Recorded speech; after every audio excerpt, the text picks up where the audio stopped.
All right, welcome everyone to another episode of Big Brain MMA podcast, episode 11. Apologies everyone, not doing one last week, just had some personal issues. I do intend to make this pretty consistent, but that's unfortunate, things pop up, family related. And apologies for the week before with Scrap Kappa. We had some problems with my laptop battery just died in the end, but I fixed all that now, so shouldn't have any problems with that anymore. Let me just put up my tab, the topology tab. All right, so we can see what we're talking about. Just a quick one before I start. I'll be doing a competition, $100 competition. So essentially what it is, I'll be asking anyone that wants to enter to post their best bet in the comment section. So whatever the bet is, obviously just a single, no parlay. So any prop, any money line, over, under. The rules are, as long as it's minus 200 is minimum, or $1.50, and that's pretty much it. So your favorite bet of the card for each card. I don't know how long I'll be running the competition. Obviously, if I keep losing $100 every week, I might dig a giant hole in my pocket. But it's just something to get the algorithm and get more comments. I know, I don't have many followers, but a few people are watching, so just to get more comments on the videos. So the rules are just your favorite bet of the card, put it in the comment section. Obviously, it has to win. We have to have at least 5 comments on the video. If there's less than 5, then what's the point? There's only one. There's no competition. So minimum 5 comments. That's why it's important that everyone gets involved. Minimum 5 comments on the videos. The bet has to win. Has to be better, minus 500, minus 200 or better. If multiple people win, or if they put the same bet, if multiple people win, whoever has the better odds wins. If there's different multiple bets, so the over-under and the money line, they both win and they have similar odds, I'm just going to make it whichever bet had more value. So if you play 2 over-unders that are $1.50, but one of them hits straight away instead of going to the last second, then whichever bet out of the 2 that one had more value wins. If it gets to the point where it's the exact same odds, they seem identical value, you can't decide. It's whoever made the comment first on the video. So, but I doubt that's going to happen. But yeah, get amongst it. Easy $100. I'll just PayPal the winner. Just get in touch with me on Twitter or Sherdog or whatever, or even YouTube, and I'll pay you out. It's no problemo. All right, but let's get into it, into the nitty gritty. So first fight of the card, we got Randy Lawrence, Said Kapkramanov. Interesting, one of the better fights on the card opening. Usually it's the women's fights or some other rubbish, like last week, getting the women's out of the way. But this is I've been going back and forth on this fight. I kind of wish I could make a decision here. Like I've been getting torn between picking Ronnie Lawrence and just passing. It kind of went back to $1.80 at the start when I taped this first because I thought there might be some value either way. Ronnie Lawrence, man, I cashed him as a massive dog on Contender. I cashed him on his debut in Cochero. I tried to fade him. I had a little sprinkle against him against Mana Martinez by KO. I didn't want to go overboard because I still thought he's going to win unless he gets KO'd. And I thought I got lucky in the end there when he ate the spinning back fist. But he survived. He's got good recoverability. He has great cardio. But the thing is, he does have his hands low, and he's not the perfect fighter. He's against Jose Johnson, who does have horrendous takedown defense. He kept going for guillotines. He gets a lot of takedowns. He's got great cardio, but I mean, the reason he keeps mat returning people is because his control is not the best, and I think I just attribute that to just not the best heavy pressure, top pressure, and I kind of suffer the same problem in my game. I can get takedowns, but I can't really control people. Can't really put the hip pressure on him. So he's a good mat returner, but everyone is standing up, and the problem with that is, and which is why I took a little stab on Martinez, is he's got 3 rounds to just to get up and he's always live for a KO when he gets up. And same with Saeed. Saeed, big power, young dude. He actually has quite good scrambling and takedown defense. I mean, you've seen that everyone talks about that fight with Umar in PFL, both young guys. I mean, Umar struggled to really get much wrestling on him apart from round 2 when he was starting to trip him up a bit. He still won a decision, but it was, volume based.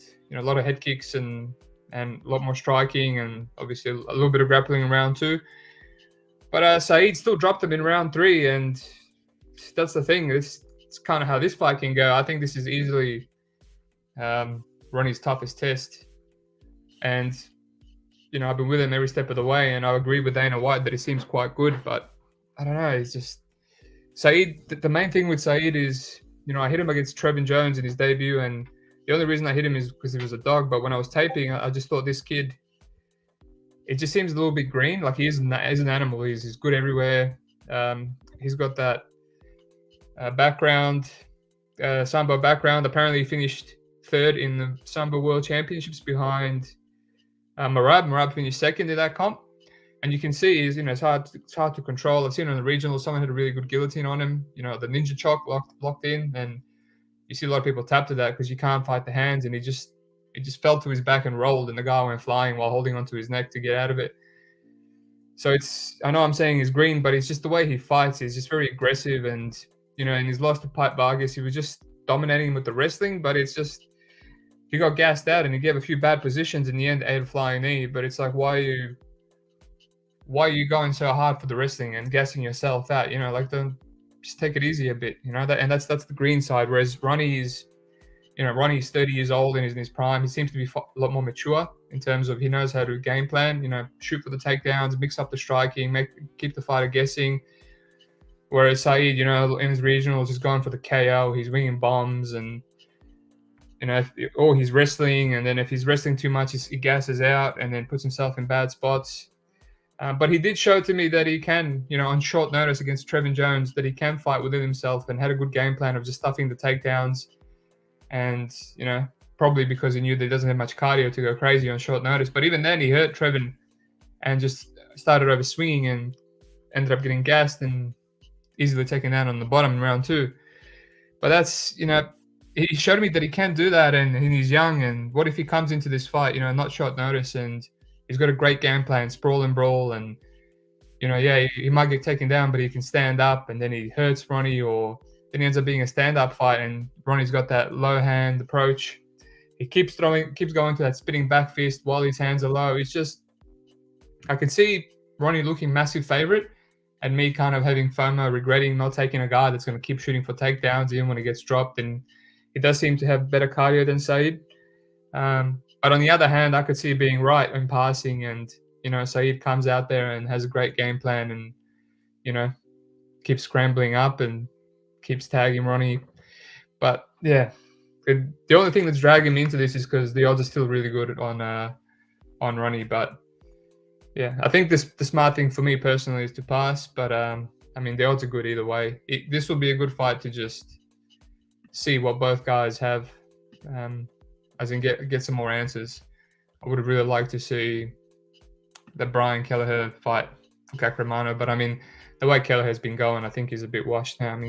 Any little step up and people just get him out of there in the first round. But yeah, let's move on. Second fight, we got Kennedy and Robertson. Who do you trust here, man? Just a bunch of flakes, untrustworthy guys. Kennedy, big boy. He's never had any urgency in him. Just has the 1-2 flat-footed plotting style. Usually has the Homer Simpson approach, but we're just seeing against Miguel Mariano, he came out with a bit more fleet-footed. He wasn't just plotting with his guard on his face and just eating bombs and waiting for the guard to get tired, which is why I passed on that fight, especially after that Jung weird performance, getting stunned, and then just the impact of the elbows on the guard alone got him to fall over. But yeah, he ate some bombs from Miguel Mariano. He's not amazing, but he can crack, and he seemed to kind of change up and improve his game plan, which is good. Which it makes you want to go back to the well and bet him. Cheers, geezer, mate. You gotta look good for the summer trip. But yeah, in terms of Robertson, I mean, I kind of got roped into betting Robertson as a dog against Khalil. Thankfully that was one of my better cards of the year. I haven't had as good of a hit on any other card other than that one, but I took a small stab on him, and what I saw in that tape study was like, man, Carl Robertson, yeah, he's a kickboxer, but he doesn't have any volume. I mean, he looked the best he's ever looked against Marshman, and he was piecing him up. And Marshman, we all know what Marshman is a punching bag, and Carl Robertson is a lot more athletic. He has a good left hand, and he was just tagging him up. But when he fought Kopilov, that was kind of a really, really low output fight, and Kopilov is low output himself and doesn't really do much. And the most significant strikes in that fight were Robertson's leg kicks, and you could visibly see Kopilov getting hurt by them. I mean, I'm pretty sure he was winning that fight on the leg kick alone, but when he got poked in the eye, he just went crazy, got a takedown and got a rear naked choke. So I think that's why a lot of people and myself were betting him against Khalil, because you never know. You take Khalil down, he just falls apart. It ended up being Robertson that falls apart. So it's just a weird guy and very, very, very untrustworthy. Just, dropping down for heel hooks against Brendan Allen, going for takedowns and getting his back taken by Turman. Like, what are you doing, man? Like, you're a kickboxer. Why he just initiates? He's one of those guys that's for sure, developed a decent grappling game in the gym, and he just wants to test it out in the UFC. But someone just needs to tell him, like, come on, mate, you're a kickboxer. Don't stop trying to force that game on people that you shouldn't be forcing it on. He's not going to get any takedowns in Kennedy. Kennedy is just a big boy. Like, the only person that's had success, consistent takedown success, is Stosic. And I know a lot of people are shitting on him, but I was the one defending him when I backed Hill over Crute. I was saying Hill has bad takedown defense. Stosic is a man-mounted man. He's explosive. He might not have good control, but he's got explosive takedowns, and he was throwing Kennedy all around the octagon. No one else has done that. I was actually surprised by how Marquez took him down, but Marquez kind of grabbed the single and just hoisted him up in the air, so he just fell down because he's also another tall mammoth. But, I mean, Paul Craig, just a lot of people have tried. Nigel Mariano's tried. I mean, they take him down. He's really good at standing up. So he's just a tall man, hard to control, hard to take down. Like, he seems to have got that part of his game down pat in the gym. Other than that, just 1-2s. I wish he had more. He seems to have power, but I wish he had more urgency. Just 1-2s. He opened up a bit in the third round against Nick in that last fight, but I don't know how he lost that fight. I'm so glad that being in Australia and I can't live bet properly, I have to call up and have to be on the phone with the lady. I'm so glad that the betting got suspended for that while I was calling, because after the eye poke and in round 3, I honestly thought Kennedy was going to win a unanimous. So thankfully I didn't put that bet on and didn't get robbed, but he definitely won that fight and he still looked improved. I just see this as two guys that are going to stand in front of each other. Kennedy has 9 inches of reach. Carl Robertson, I mean, he's going to be the more explosive and athletic guy, but the main thing he's going to get off here is his leg kick, which is what I'm worried about. Like, I'll just tell you right now, I took a shot on Kennedy as a dog at the start of the week. Not super confident, but I mean, I pick him in slight dog. These are the kind of fights that are predicted to be close. But it's like, I've got one guy with all the physicality advantages, and he's got the 1-2 and the steady volume, and yeah, he's not trustworthy, but you got other guy in Robertson who's a former middleweight, low output kickboxer, and he can't use his ground game on someone like Kennedy, and he's just got the IQ of a peanut. So I think and you can see the odds going in that direction as well. I just think with Kennedy, if he doesn't get his leg chewed up, which, let's be honest, he got it chewed up by Stosic, you got it chewed up by Ulberg. Ulberg's a bit stupid for not going to the body and legs a bit more in that fight, because obviously he couldn't knock him out. I can see, Kennedy still doesn't check kicks.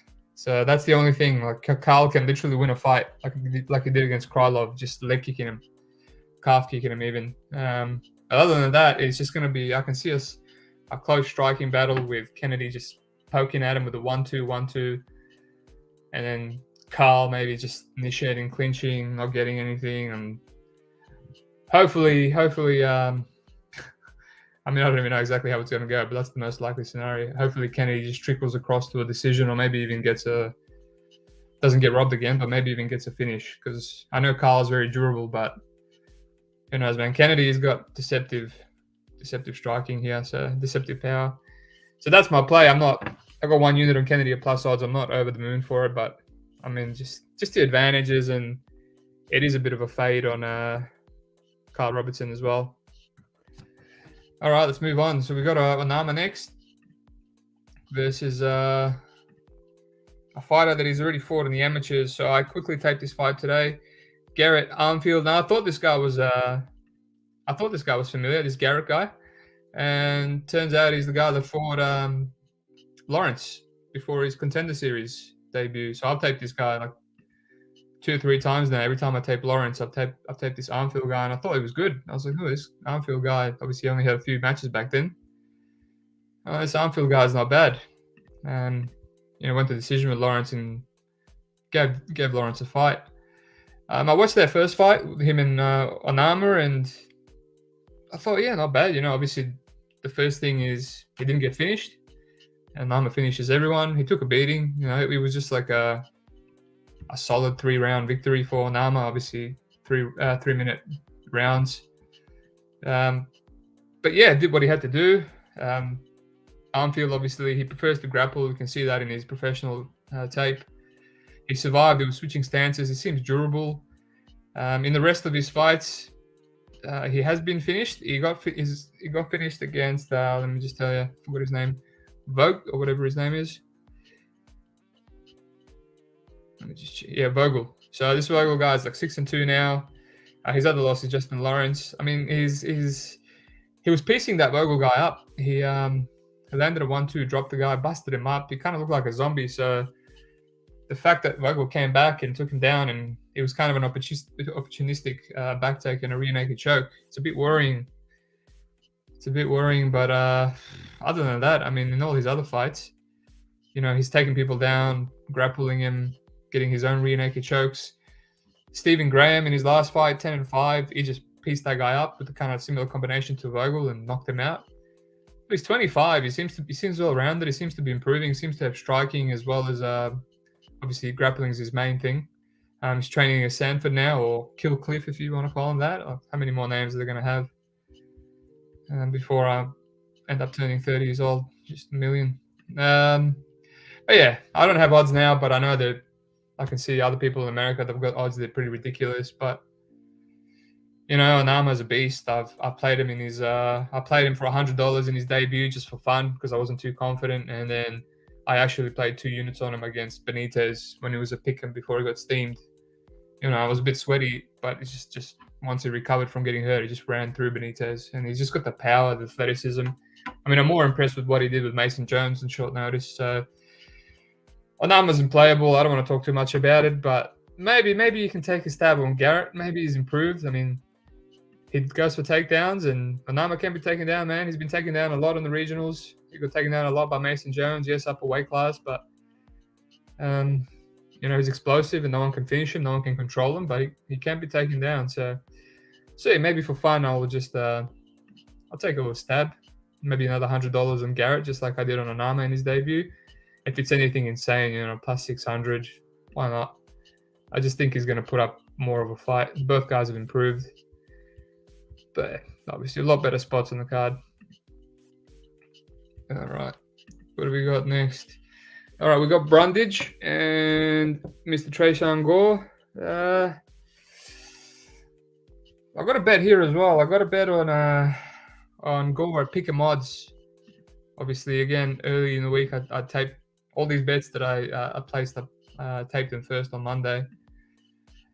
But yeah, I'm kind of getting cold feet. Obviously, we're well aware about Gore's low output and just he's a bit green. Even when I was looking to taping him for his debut against Brian Bear, what's his name? Brian Bear? Pooh Bear? I think that's it. It's his nickname. even when I was taping him for that, I was like, oh, I'm pretty sure it was a favorite. Kind of wish that I hit the big dog money on Brian Battle, sorry. But yeah, I was just scared of his power, and I thought he was young and he's going to improve. But in hindsight, I should have been. I was actually waiting for the live bet, but just the way he came out and just let Battle absolutely destroy him with volume, with leg kicks, and through nothing. Like, obviously the live bet was completely gone after that. But yeah, that's the worry here. I mean, he's got power, but he's got that bit of a Uriah Hall syndrome. Just come forward, wait for the big shot. I think that's what the line is picking. The reason I played it is because, the line is picking because of the low volume, right? If he was going to have high volume and the power and the really strong hips, I just heard recently Santino Denfranco, Tresean Gore trained at his gym with Cejudo and whatnot. And he said Tresean Gore is one of the strong. He's got some of the strongest hips he's ever seen, right? And you can see that on tape. When he fought that other wrestler on Ryder Newman on Contender, not Contender, sorry, Ultimate Fighter. He didn't do much. Kind of just focused more on sprawling and was just throwing jabs and a couple of leg kicks here and there. But he just did enough to win a unanimous decision. Like, I kind of prefer that here. I don't want him to overextend and get taken down by Brundage. There's not much footage off his back, other than a really early fight in his career where he got taken down. He stayed down for the whole round on his back, didn't get up, and then the guy that got up ended up limping and he lost the fight by injury. So that was a bit fortunate for Gore. Like, I would have liked to see how he would have handled round 2 or 3 if he was on his back again. But that's all we have. Brian Battle took him down a couple of times, but he was just against the cage and he just instantly got back to his feet, which is, it's what you like to see. But how's he going to react if a wrestler like Brundage takes him down in the middle of the octagon? These are the questions. But if he's going to fight like the Newman fight, then he's going to be very low output and he's going to be concerned with the takedowns. And the other thing is, Brundage didn't fill me with too much confidence watching his tape. Like, I'm not the biggest Brundage hater. Like, he's got serviceable striking. He's got a calf kick, nice calf kick. His hands are low. He's got like that, tries to have an elusive style, which is rare for a wrestler. He was piecing up Maxwell on the feet. He's a bit of a punching bag himself. But he was doing all right. He's serviceable, but then you watch him against William Knight, and he's getting finished by elbows to the side of the head, and then you watch his Dalcha fight, which that was the first time I watched the Dalcha fight. That fight was a complete pass for me. I didn't want to tape that originally, and it's just like he's getting hurt with something similar again. Going for the takedown, and he's actually getting hurt with short single ground and pound shots, like rabbit punches, and it's like, is he chinny? Is he just panicking under there? Like, what's going on? Like, that's the second time I've seen someone hurt him while he's on the leg. And if someone's going to do that to him again, it's going to be Tresean Gore. So if he is chinny, we're going to find out in this fight. And even in Joseph Cropshot on LFA 99, he was doing all right. He was standing with him. He didn't want to shoot. And then somewhere in round 2, he started to get tagged up, jabbed 1-2, and he started to gas. And you could just see in his face, he's like, all right, I've had enough of this stand-up bullshit. And he just went for a takedown, almost got buggy choked, which we've just seen one Oliver Ankab hit that in Bellator for the first time in high-level MMA, as far as I know. He almost got buggy choked. His face was purple. Luckily, he got out. Obviously, Tresean, I don't think he's in any danger of hitting that. And then he just took him down in round 3 and arm triangled him. That's the thing. I can see Brundage doing that to Tresean as well, if he can take him down. He's obviously the best wrestler he's ever faced. I just thought, if Tresean had any more volume, then he would be a much bigger favorite. He would be the favorite that he is now, right now that the money's come in on him.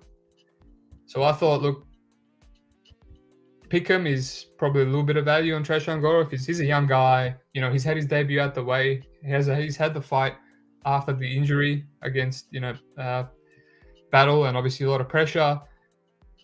Is he going to improve? Hopefully, you would think so. Is he going to... Once he actually gave up that first round, he came out in round 2 and 3 and started throwing a lot more. He actually tired as well. But, he went to a split decision. He almost stole that fight in round 3 against Brian Battle. So is Brundage? Yes, Brundage is a good grinding wrestler, but is he going to have, the grit and the cardio of Brian Battle? He might. He's definitely not going to have the volume because he doesn't strike as much other than just throw calf kicks and overhand rights. So I could see this being a grindy, up against the cage, Brundage shooting. I saw today in the interview, he said he's going to shoot within the first 10 seconds. So that's what's giving me cold feet, I don't have any questions. And sometimes I hate betting on these fights. There's a guy with good takedown defense, but all it takes is one takedown and he falls down. And then you get your questions. Okay, he actually doesn't have good get-ups. And you just lose a round just like that. And then he's gassed. But I'm just going with my gut instinct here. From what I saw on tape, I think Gore might be a bad stylistic matchup for Brundage. And I think we might see some improvements. And I think the old jab and low kick and sprawl and brawl style might be enough to get Brundage out of there. I don't know about KO, but I think we'll find out if he keeps putting his head in bad positions, and if he is. I don't think Gore's gonna. Actually, you know what? Gore might go for a takedown, just like Dolce. I've seen Gore in regionals go for his own takedowns. So I think that's what helps with his own takedown defense here. But yeah, who knows? Who knows? Yeah, at the moment I have money on Gore as pick'em, but let's see how the week goes if I end up getting cold feet. All right, let's move on from that fight. It's a bit of a shit show, to be honest. Talk too much about it. Next fight. Speaking of shit shows, we got Courtney Casey and Antonina Shevchenko. I think this line is right. Shevchenko, her weakness is grappling, as we all know. She actually has good offensive grappling herself. I remember I sprinkled a little submission prop on her against Lipsky. Quite annoyed that she was going for the rear naked and then switched it to ground and pound. But I also had a money line there. I think it was quite generous. People are underestimating her and overestimating Lipsky, which seems to happen with Lipsky quite a bit. And she submitted that chick that just got signed. I forgot her name. I'm all over the place today. Lucy Pudilova, she submitted her, put her out cold. She's shot for arm bars before on fighters. I think it's underrated. She had Casey O'Neill in a crucifix. That was a fight that I really wanted to play Shevchenko because I thought she would have the physical advantage over Casey O'Neill. Casey O'Neill, I mean, she's fade material. We just haven't had a chance to fade her properly yet. Squeak past Roxanne, got out of that close crucifix, position against Shevchenko. Yeah, I really wanted to play Shevchenko there, but I just knew that if the longer the fight went, Shevchenko would take over. O'Neill would take over, pardon me. But here it's, Casey, she just doesn't go for anything, right? She doesn't go for any cut and proactive takedowns. I mean, she did reverse JJ and then went for her own takedowns, but I mean, there was nothing there. She wants to strike. Her punching is not too bad. She when she bites down and throws, I like her aggressiveness, her tenacity. It's why that JJ fight went to a split decision, because she was just kind of, even though she was getting taken down and clinched, and she had a couple of 1-2s to the face, it's just, the aggression and throwing off her back. And that's the kind of stuff the judges are looking for these days. Gone are the days of how long you're getting held up against the cage. It's who's throwing the pitter-patter punches off their back and stuff like that. Just the bullshit, intangibles. So she's good with that, but I mean, her takedown defense is horrendous still. I just recently taped that Jojua fight today because I missed it, so there's no point in me watching that rubbish unless I need to for tape. And yeah, just so easy to take down. I don't know why Jojua didn't do that sooner. She did what she had to do to win the striking match, but she's not going to outstrike Antonina. Antonina has really good footwork. Casey's flat-footed and she plots forward, and when you come into the pocket, she starts throwing 1-2s. But Antonina's going to be in and out with a 1-2. She's going to be in and out with a jab straight and a body kick, and she's going to jump out of the pocket. And Casey, Casey might crack her once or twice, but both girls are very durable.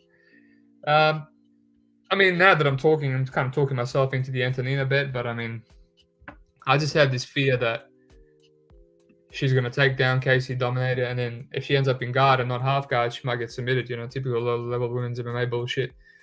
But she's got quite good heart. Antonina. I mean, she was in some deep rear naked chokes. She doesn't tap early against Chukagian. There's no quit in her.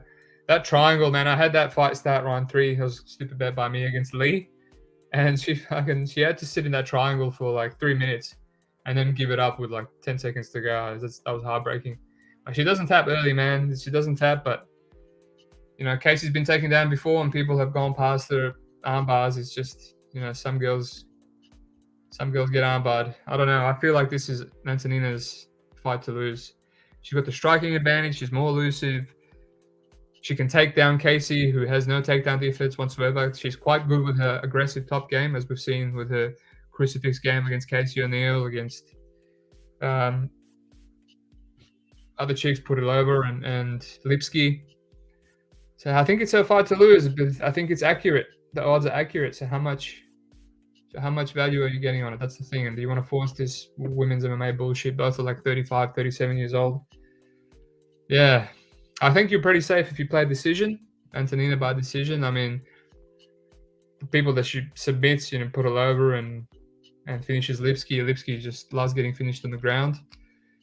Casey survived almost the whole fight with Robertson, getting taken down early in the round and then being on the bottom of someone as potent as Robertson. She survived quite long and pretty much just gave up her neck near the end because she got a bit aggressive, wanted to stand up.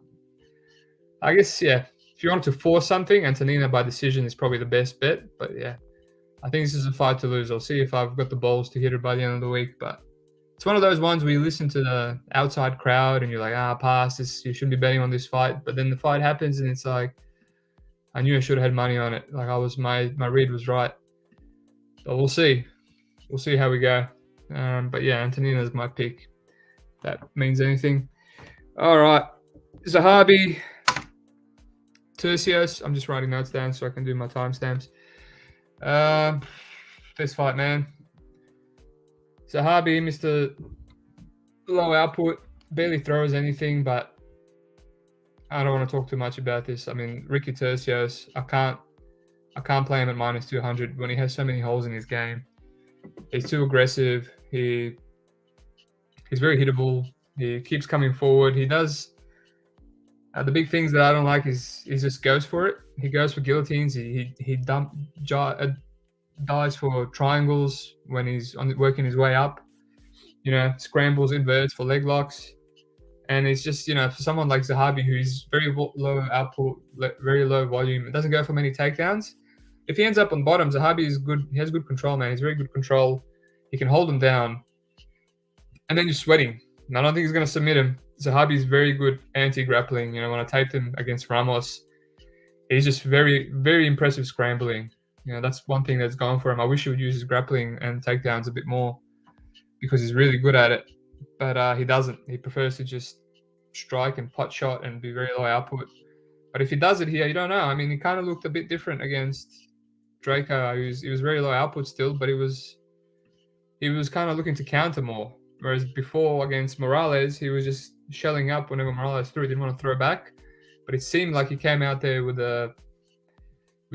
like the plan to just counter Draco and knock him out. And I mean, if Ricky's going to keep coming here like a crazy man and very aggressive and, you know, eat one to take one, I'm not saying Zahabi's going to knock him out just because he did it to Draco. I mean, if you look at his record, most of his KOs are jobbers in the regional scenes, Canadian regional scene. But you just, you know, it's just the rules are you shouldn't be playing someone as hittable or someone that can be taken down as easy as Turcios at juice odds.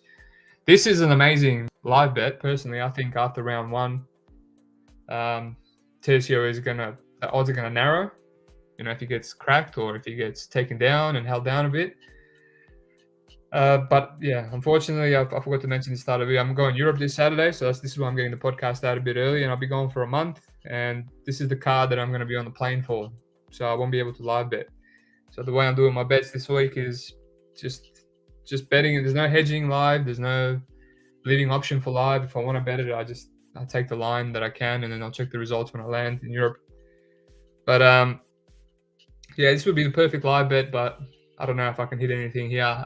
I can see the avenue where, you know, everyone's saying Ricky unless Ricky gets knocked out, he's not going to lose this because Zahabi's so low volume. But I hit his opponent in the UFC debut. I forgot his name now. The kid the really young kid. Brady. Brady starts with H. Forgot his last name. Doesn't matter. He got round one clear. Just kept taking him down, and Turcios kept scrambling up. That's the thing. I know I'm saying that jumping for triangles and stuff's not good, but he does scramble a lot, and he scrambles his way up. If Zahabi takes him down, he should be able to scramble up, but as long as he doesn't give up his neck. And I thought this is it. My bet's over because Brady's now gassed, and round 2 and 3 are going to be Turcios. But he's still, because he's so wild and has so many holes, he was still letting Brady take him down and crack him while gassed, because just no defense whatsoever. He was bloodied up, went to a split decision. I just can't. I think Zahabi's a good fighter and he's smart, but the low output is the problem. So, yeah. Ideally, I would lie bet Turcios here. The over is better than Turcios' line. I don't think if anyone finishes anyone. I don't think Turcios submits someone like Zahabi. He doesn't have much punching power. He's hurt people on Contender, and he's hurt Brady. I think that's when they became really gassed and became really hittable, and he just started swarming him. Yeah, the over is 1.57, which is what Turcios' odds were a few days ago. So that way you cover a low output, close decision. Zahabi gets the output. I don't know if I'll play it. I do hate my over-unders. But yeah, at the moment, it's a pass fight. There's a few of these fights I feel like where, the favorite should definitely win, maybe even like the Antonina fight. And you just don't want to do it because you're scared, because you think it's a bit wide. But yeah, and here's another one. All right, this is the exact thing I'm talking about. Michael Johnson and Mullarkey. I mean, I see people on Michael Johnson. I mean, good luck to you. You got bigger balls than I do. Either that or you just like pain and suffering. I've learned a long time when I was not a casual viewer, but a casual gambler. I played juice on Michael Johnson against Stevie Ray, and it's like, you can't do it. You can't do it. Stevie Ray is just low output, wants a technical fight, and Michael Johnson still lost that fight. He obviously lost. It seemed like he was on the way to winning the decision. He was cruising. He won round 2 clear, and he kept sprawling everything. And then round 3, he sprawled initially, and then he got Stevie Ray kept driving through, took him down, and it seemed like Michael Johnson just had PTSD, and he just froze. Froze as getting ground pound. He almost looked like the fight was going to get stopped, and it's like, nah. This guy just has a mental block, tapping to a straight ankle lock. Like, Jesus Christ, man, I can't even get straight ankle locks on anyone in my gym unless they're a white belt. And this guy is tapping to him on the world stage in the UFC. Like, can't remember anyone else tapping to a straight ankle lock other than Silva to Arlovsky in the first fight back in UFC 50 or whatever. Like, he just seems to have massive fear of the grappling. And yes, he's very fast and he's technical. Probably some of the fastest hands and decent power. But he hasn't knocked out anyone in a while until Alan Patrick recently. But that was a match on the platter for him. He hasn't knocked anyone since Poirier, and that was the guy that he was going to knock out, because just the gassiest, chiniest guy and the wildest, just the sloppiest in Alan Patrick, just coming in with his head up in the air. Before then, fading Johnson's a money train. Guida was a dog. Guida was hurting him with strikes. He doesn't like aggression. He doesn't like grit. He wants that technical fight on the outside. And Jamie Mullarkey, I see everyone saying, yeah, he's hittable. But is Michael Johnson going to knock out someone like Jamie Mullarkey? I mean, Brad Riddell didn't knock him out. Yeah, Jalen Turner knocked him out. But come on, man. Like, Jalen Turner can knock out anyone, dude. We've seen that kid is... I'm done underestimating that kid. He hits like an absolute truck. What I see is he's going to get his technical fight early, possibly. Michael Johnson. He's going to look to sprawl. He wants to stay on the outside. Even then, it's probably going to be close because he lost round 1 on 2 of the judges' scorecards in the Stevie Ray fight where he was just close. Mullarkey has good boxing of his own, man. He's got a big reach. He's got a nice 1-2. And if he's losing, Mullarkey's just going to turn on the grit. He's very reliable to wrestle. I mean, he wrestled too much in the ZM fight. He wrestled Riddell and couldn't get him down. He went for takedowns against Devontae Smith. He hurt Devontae Smith. He turns it on. He's got good power, man. He's got good power. He's aggressive. He's durable. He cracked Jalen Turner. He took down Jalen Turner as well. Like this is the thing. Just another perfect live betting fight that I won't be able to live bet, unfortunately, because I'll be on the plane. But I think just wait for round 1. See how Michael Johnson goes. Odds are probably going to narrow unless Mullarkey comes out super aggressive and cracks him, and then they start brawling, and maybe Johnson counters him, and then round ends. But yeah, personally, I would just live bet this fight. As much of as flaky as Johnson is, I don't think I can pay $1.40 on Mullarkey. He's young though, he's improving, but he is going to give him a striking fight, and I think he might get a few of his takedowns sprawled early. But I just see it's going to be going good for Johnson, and as soon as Mullarkey turns on the grit, things are going to start falling apart. Kind of like the Devontae Smith. I mean, Devontae Smith hits harder than Michael Johnson. I don't care what anyone says. He's an athletic animal, and Mullarkey got wobbled a bit. That was a good live bet right there, and just came back strong. And if you're a flake like Devontae Smith or Michael Johnson, you don't want to be fighting someone like Mullarkey. So maybe the under is a good option here, but I can see, Michael Johnson is durable. He's durable, and he survived the Guida onslaught. Guida had his back. I don't know. I don't want to force the under here. I mean, it could look value. But maybe Mullarkey sprinkle on sub, maybe round 2 or 3 submission. That's going to be paying good. I don't want to play round 3 because I see a lot of submissions in round 2 for Mullarkey, and we've seen Johnson, crack in round 2 against Elkins and stuff before too. So yeah, just a little sprinkle on that maybe. But again, another pass fight. I would rather be live betting it personally, but won't have that option. All right, Vanderaa, Chase Sherman, just more of the same, honestly. Vandeera's fight to lose. By the way, I'm not talking about Caio because he got moved to another card, but I had a little play there. But yeah, unfortunately that's moved, so it saves me the trouble. Yeah, I think Vanderaa, both are just kind of ogres, just stupid fighters, very hittable. They've got some similarities. Both hittable, both unathletic, both throw leg kicks, both very hittable.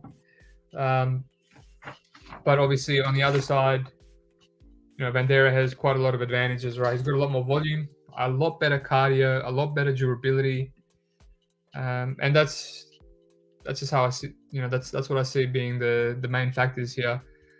Vanderaa also has the finishing upside on the ground. Like we've seen Sherman be an absolute turtle off his back.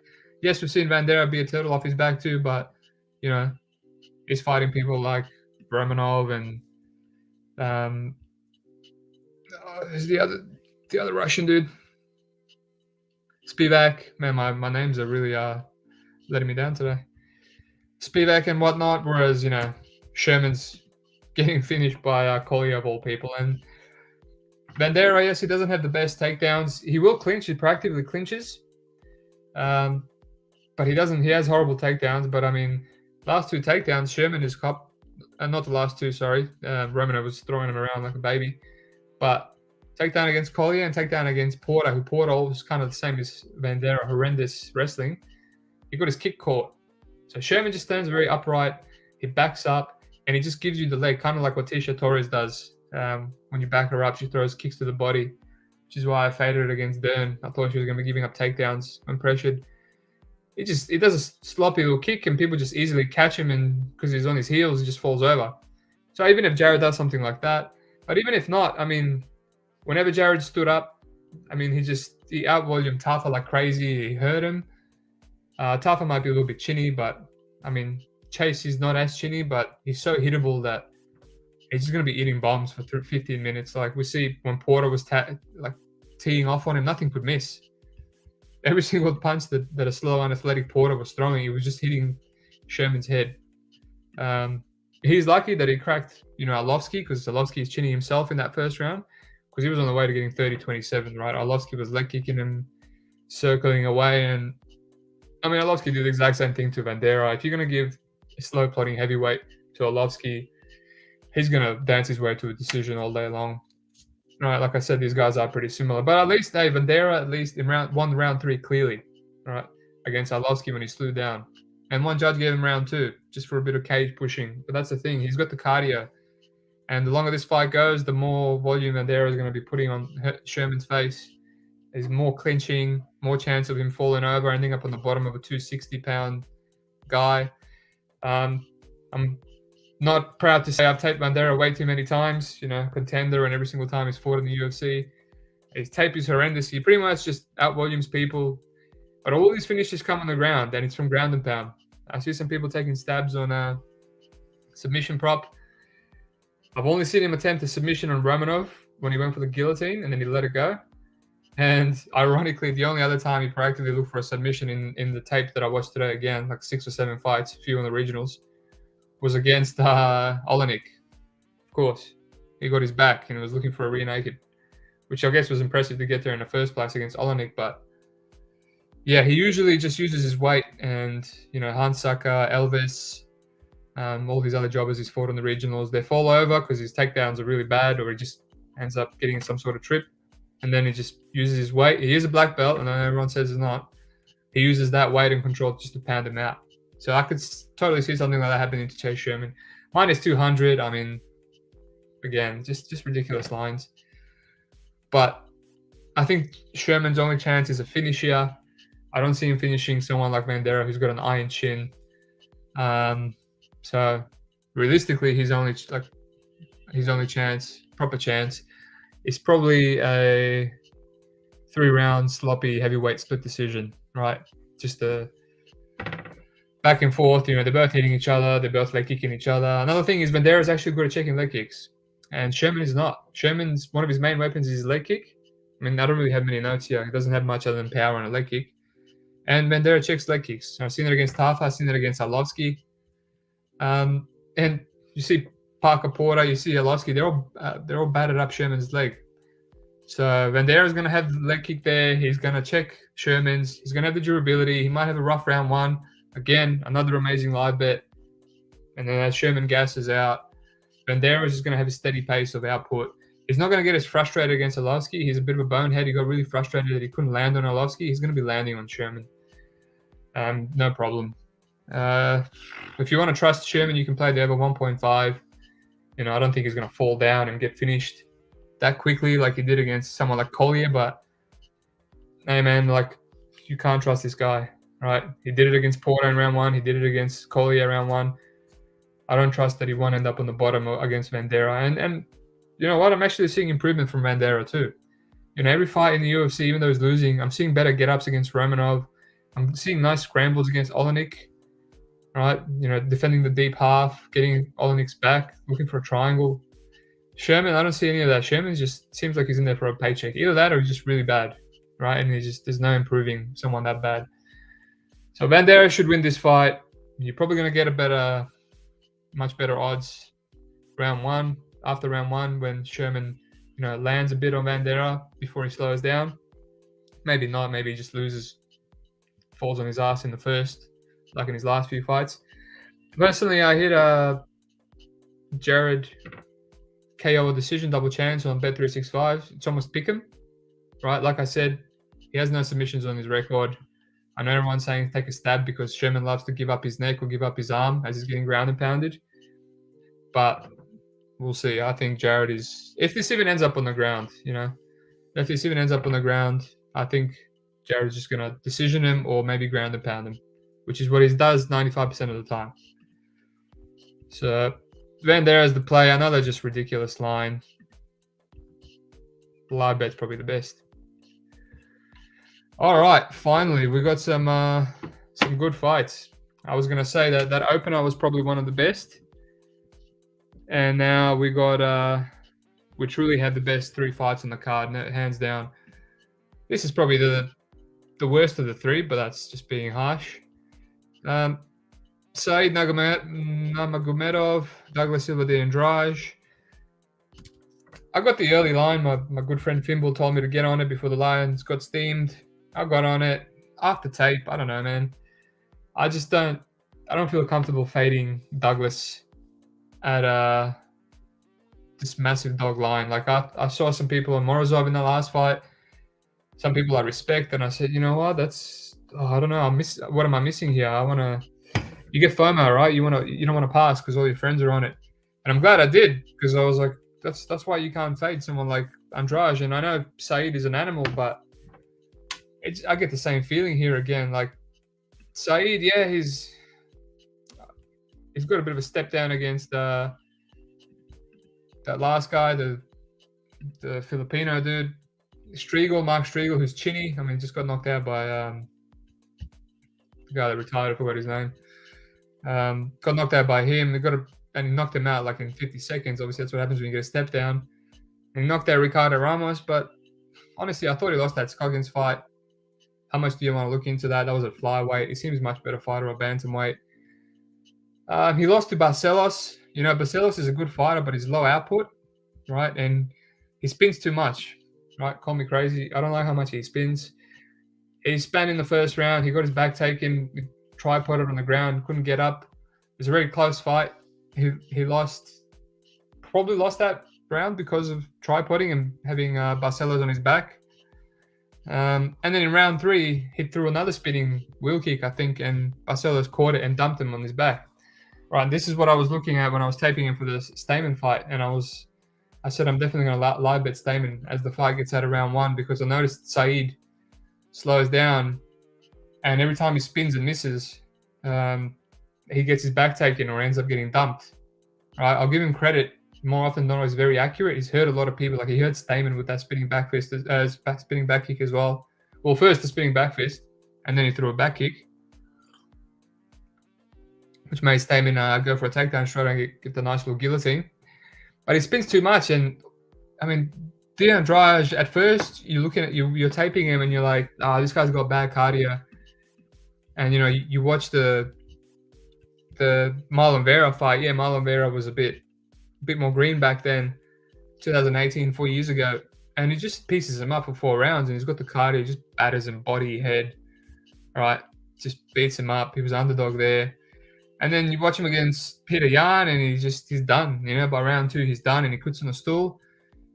You watch him against Henan Barao, and he gets taken down easily in round 1, and Osiris Maya saves him by getting a stand-up.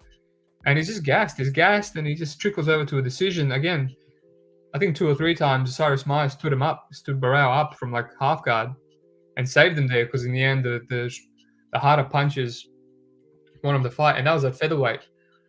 So I'm like, man, maybe this is because it's a featherweight, you know, maybe he's in worse shape. He usually fights a bantamweight. And then he fights Lerone Murphy in 2001. And, man, he gave Lerone Murphy everything he could handle. I was surprised that was a unanimous decision, right? He took Lerone Murphy's back in the first round. He's got very nice back takes. I had a feeling he was going to get a sub on Morozov because of that, even though he barely had any submissions on his record. But on the other hand, Morozov has been submitted like 5 times now with the rear naked choke as well, twice in the UFC. But yeah, he was he gave Murphy, and Murphy's a really underrated guy. I think it's a matter of time before Murphy gets ranked. You know, both stances, very athletic, explosive, strong, power, good striking, wrestling. He pretty much won that fight on leg kicks, on calf kicks. Andrade was hurt, and like I said, Andrade got his back. In one of the rounds, Murphy was pushing him up against the cage. Andrade reversed. They got on top in mount. Round 3, Andrade knew he needed a finish, and he got out there and started cracking him. You know, back fist, overhands, lefts and rights, spinning back kicks. And I'm like, man, he's got pretty good cardio here. Like in round 3, he's still throwing. Like he's always dangerous. He's always dangerous. So I'm like, oh, maybe his cardio is not that bad. You know, maybe he just quit because Peter Yan put it on him. And for Perella, who's just a can, and Chinny counted him with 1 punch, put him out. And Morozov cracked him, dropped him. He landed a nice uppercut, and I'm like, this is all downhill from here. But he got up, recovered, and he's just always dangerous, right? Morozov might be a little bit chinny. We saw that with Piper as well. And then he got his back and choked him out as well. So I don't know. I just coming out from tape, it's just like $1.36. I got a bit better line. I got $1.44. But even then, like, I don't think Saeed's that proven. Like, I know I watched these again. I keep thinking he lost to Scoggins, but he won. I think that everyone thought it was a robbery back then. But when I was watching, I was like, oh yeah, I remember him losing this fight, and turns out he won. You know, he got dropped by Scoggins, pressuring him. He couldn't take him down. He will make some takedowns, but I think he might struggle to take Douglas the Andrade down as well. You know, he doesn't have the wrestling of Morozov and some others like Lerone Murphy. I think he's just, he might do good on the outside, leg kicking him and have more volume and feints. And if anything, Douglas is a bit low output because he's just always planted, but he's always waiting to explode. I can't back him here just against someone like Andrade. I want to see how he's going to do in this fight. Andrade is a very good and dangerous gatekeeper. I just see him throwing a stupid spin and just eating a counter, right? As he's spinning, can't see what's coming, and Andrade just lands a bomb. If he doesn't get knocked out, I mean, most likely he wins a decision just on more output, right? He's got good jabs, good 1-2s. He also kind of seems improved. It's hard to know when he's knocking out people like Striegel and submitting Stamen in the first round. I'm happy. I don't want to force it. I don't see much value on Saeed here. I think both guys are live for a finish. I mean, Saeed could be durable. I haven't really seen him, other than getting hurt by Scoggins. I haven't really seen him get finished. His other loss on the regionals by Bibilatov was also getting wrestled and gassing, but that was a long time ago. I just think, I think he's in for a tougher fight here than the odds indicate. And I'm not gonna, even if he runs through the Andrade, I'm happy passing. It is what it is. I don't want to underestimate someone like Andrade, who is dangerous for 3 rounds. So I will be passing this one. And maybe another live bet spot, who knows? But let's move on to the co-main event. I love both these guys. This is a good fight. So really good guys. I think both these guys have potential for ranking somewhere down the line. It's a shame about the matchup, but sometimes you got to do this, right? It's obviously that they want to push these guys to a ranking. So it's like, all right, which one of you guys is better? Just kind of like what they did with Miranda Maverick and Aaron Blanchfield. They just said, all right, one of you is going to go to the rankings. The other one's going to be a busted prospect. And at the moment, Aaron was ready for it. Maverick's got quite a few holes. I think that's what they're doing here too. Armin just beat RoboCop, which is, I hit him there and it was an amazing victory. It's gonna keep aging better and better. I think RoboCop is an animal too, despite his chin issues and whatnot. Caio is just a very smart dude. Very well-rounded, just so well-rounded, this guy. Black belt in judo, black belt in jiu-jitsu, really good karate style, elusive, fast, got power.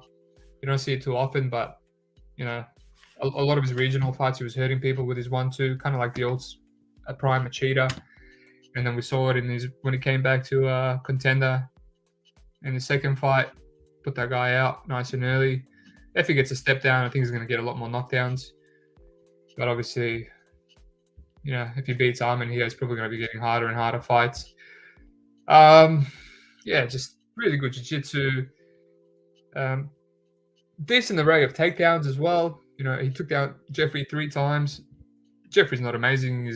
He is very physical and hard to take down and kind of like a clinch fighter and durable. But, Caio landed a double leg on him. And then when Jeffrey clinched him up, he landed a nice judo throw and a nice trip in the other 2 rounds. So he's just super well-rounded, and he just polishes it off with like good IQ as well.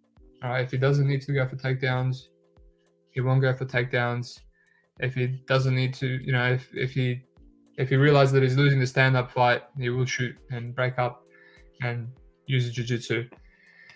Kind of regret not hitting him against the Gadzi. I could tell the Gadzi was a bit of a fraud, but I just wish I had, sometimes I have that problem of wanting to see everything on tape, and I wanted to see how Caio Borralho was off his back on tape, and I couldn't find it anyway.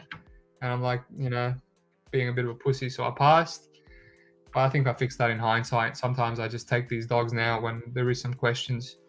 So I definitely regretted that, seeing him absolutely dominate someone like Gadzi.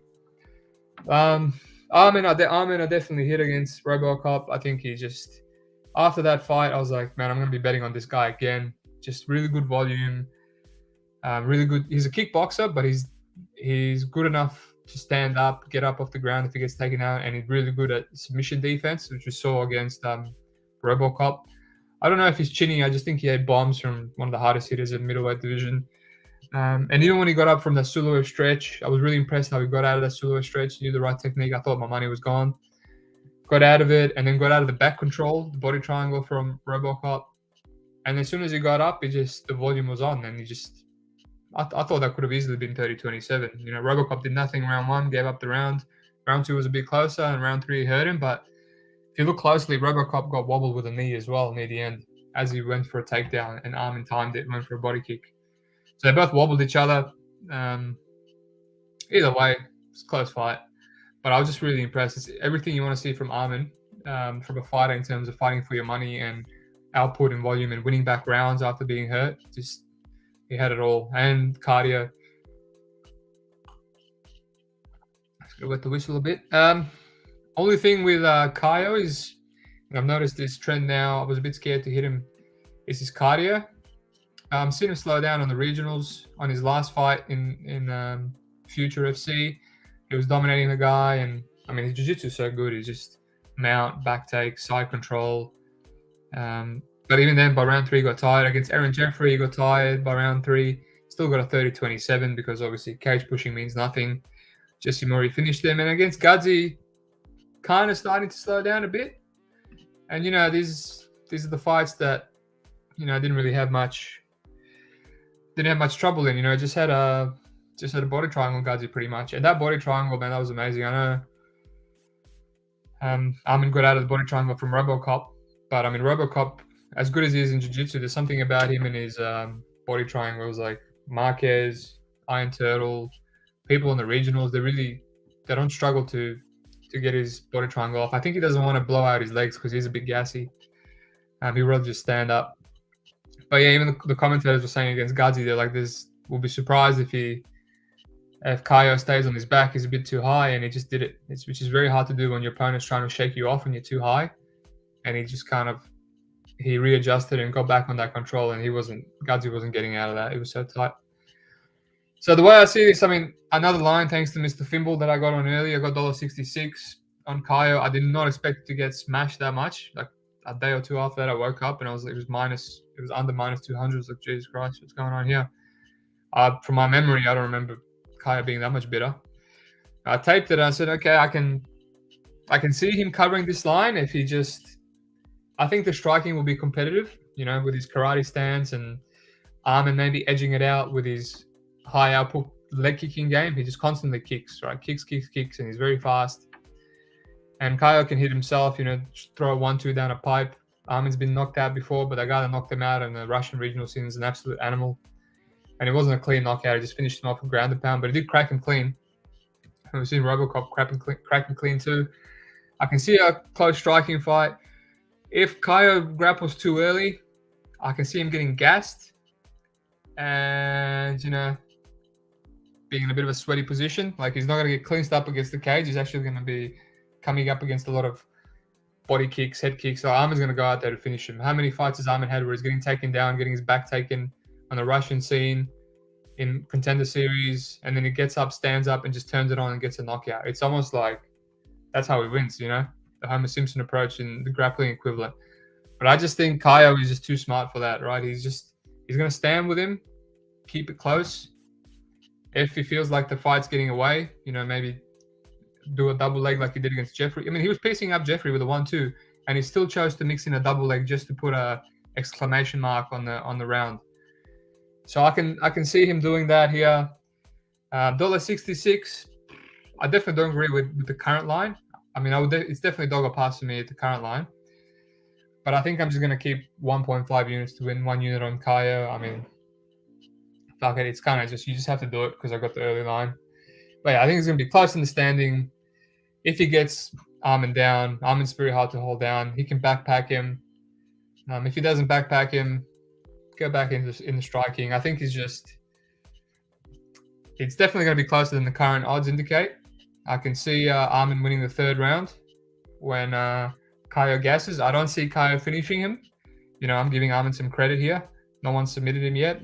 Only one person's knocked him out. So I can see a really good competitive fight. Honestly, yeah, if you're going to take a shot on Armin, I don't hate it. I think both guys are improving. Another good live bet.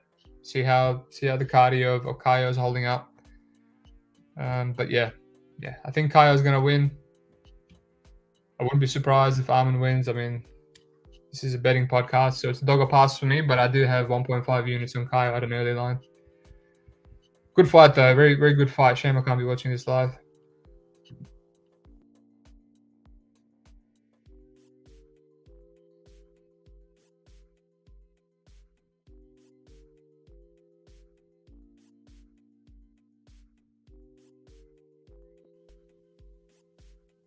Oops, just chucked myself out of there by accident. My bad. All right, go to the main event. All right, this is a great fight. Let me just whip up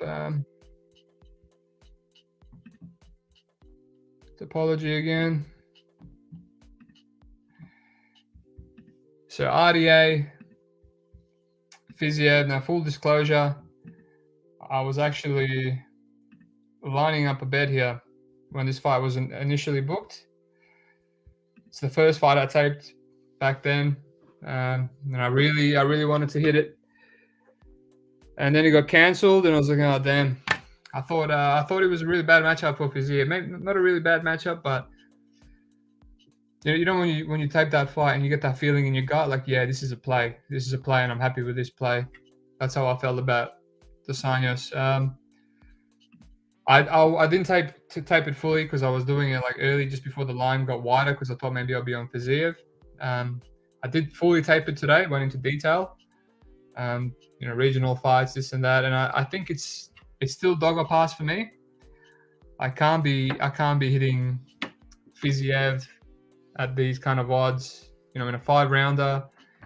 Yes, he has advantages. He's definitely going to have the striking, the explosiveness, the speed. He's got really strong hips. I think he's got that sambo background. I think the Anjos will struggle to take him down early. But there's one thing you can rely on is the Anjos is going to keep shooting for takedowns, man. He's going to keep shooting for takedowns over and over again for 5 rounds. There is a bit of a thing where I've been fading the cardio aspect. A lot of people have been saying, you can't bet on Emmett in 5 rounds. You can't bet on Vieira in 5 rounds because of the cardio, but they were underdogs, right? I've been fading that aspect because it's like, cardio is not everything. Those fighters still won, but they were underdogs.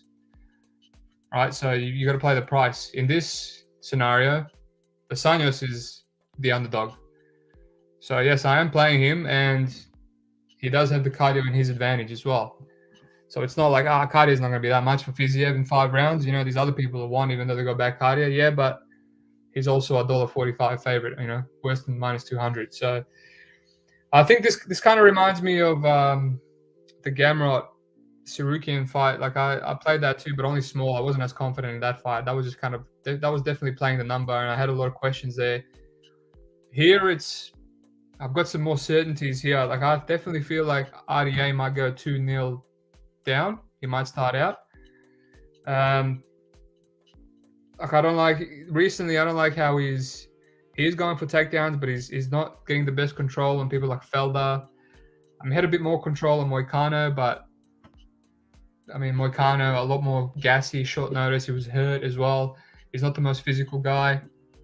Like I said, he's going to struggle to take down Fiziev, and maybe even hold him down as well. We don't have much footage of Fiziev with his back. Like Fiziev, I think Fiziev can even get his own takedowns. I've seen him take down Casey with ease, but he's not going to do that here. He might mix it in, but I think we have a bit of a struggle early for Dos Anjos. But he's very durable. Last time he was knocked out, I'm pretty sure it was Alvarez back then. Wasn't even dropped in that fight. He was out on his feet. And I think he holds the record for most fights never been knocked down, of 30 or something. I just read that today. And the number 2 person is Max Holloway. So everyone always bangs on about Max Holloway, the best chin in the business. And RDA is ahead of him. Right? And that was the fight that he had a bad weight cut, and just Alvarez was eating bombs. He was just bombing on him, but still couldn't do it. So I just think I'll break it down in quick terms. Just durable cardio for days. even if he's getting bombed with body kicks, same way Sarukian was kind of stealing rounds of Gamrot with like the high amplitude body kicks, and everyone's like, oh, he won every single round. The kicks were the best thing of the fight. Like, whatever, man. Punches to the head, they're worth quite more as well. Yeah, I can see Rafael Fiziev just hitting him with hard body kicks. Turcios has got good calf kicks, good body kicks, good head kicks. He hurt Moicano with him. He's cracked other people with him too, but he hasn't really wobbled anyone bad recently. He can keep competitive, but I still think he loses rounds as long as he doesn't get dropped or get knocked out. Fiziev has shown to be a bit of a hothead, right? He loves to entertain the crowd, right? I only think he gassed against Bobby Green because he came out there like a maniac. He was running around. He had a bit of a adrenaline dump. When he fought someone like Riddell, he fought within himself. He was very patient, very calm. It was a technical fight all the way through, but then he finished him in round 3. He just did enough with the speed. Riddell was throwing hard, and yes, Fiziev was eating him on the counter and eating him on his hands, and they were hard shots, but he was never in any danger. He just proved that he was the much better striker than Riddell. If he fights like that here, that's probably good for him because, every single round could be close, but he could just edge it, right? With a couple big body kicks here or there, stuff Turcios' takedowns. Round 2, eat a couple of 1-2s, leg kicks from Turcios, defend a couple of takedowns, but land some big body kicks or wheel kicks, right? It's going to be high impact. As 3 comes around, 4 comes around, he's going to slow it down, and then maybe Turcios can weasel out 1 or 2 rounds, or maybe get takedowns near the end, and we get like a close split. But if Fiziev comes out like he's come out against the Casey or Bobby Green, and he's just out there to finish Turcios and just do as much damage to his body and head as possible, and he doesn't do it, then it's bad news. Then he's going to gas out, and then you don't want to be gassed out in rounds 2 or 3, and you got 3 more rounds to go against Turcios, who's just going to keep coming. And then we're going to get answers about how's Fiziev off his back, how's his ground game, right? So I think it's however they come out. If Fiziev comes out a bit more measured, or if he comes out crazy and doesn't finish Turcios, I think it's a good fight for Turcios. As long as Turcios brings the pressure and he doesn't get knocked out. Like the first time I taped this, I was like, man, I was impressed with how Turcios was handling himself against people like Usman, Kevin Lee, just big, strong, athletic guys. Leon Edwards, like dropping Leon with a leg kick, getting takedowns. Kevin Lee, right? Turcios is a beast, man. I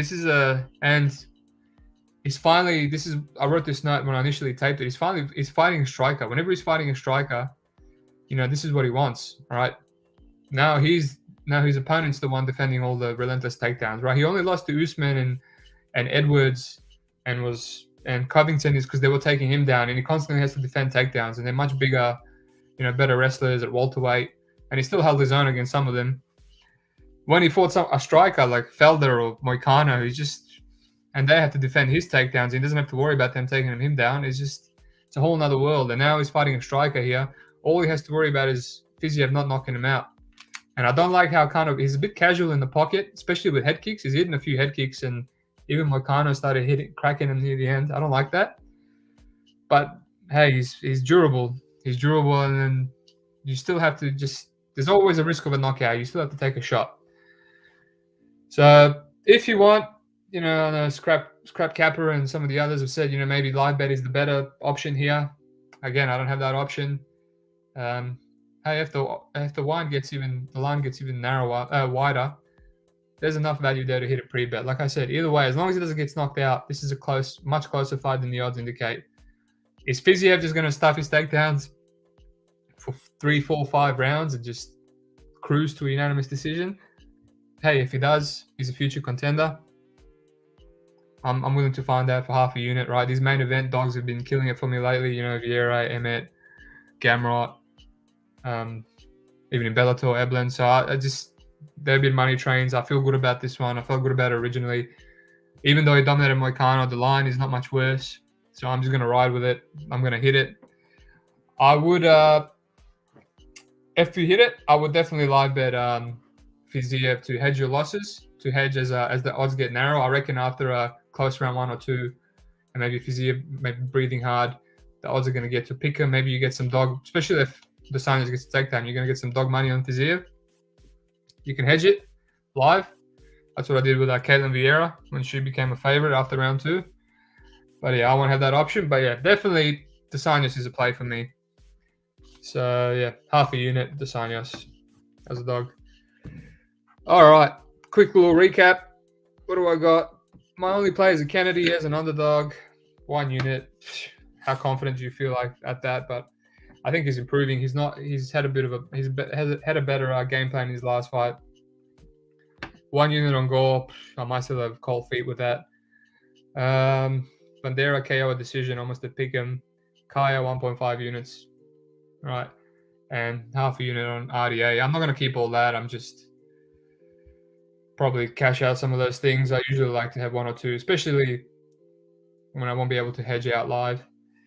But yeah, those are my bets. Not the best card. I'm really not filled with amazing confidence with a lot of these plays, but gotta do what you gotta do. Like I said earlier, I will be going Europe. That's why I'm getting this out nice and early. I'm still gonna try to be consistent. As you know, Fimble's from Denmark, so we're gonna be on the same time zone. Maybe we should have a Bellator thing out together, being in the same continent, but we'll see. And yeah, just to recap that competition, post your favorite bet for this card in the comments. As long as there's more than 5 comments, as long as your bet wins, and as long as it's minus 200 or better, I'll pay you out $100. All right, so I might be doing that every single week. Only 1 winner. If multiple bets win, whoever has the best odds, if the odds are the same, whoever had the more value, and if the value is the same, whoever posted the comment first. So yeah, thanks for tuning in. Sorry for no podcast last week, and I'll see you all next week. Good luck.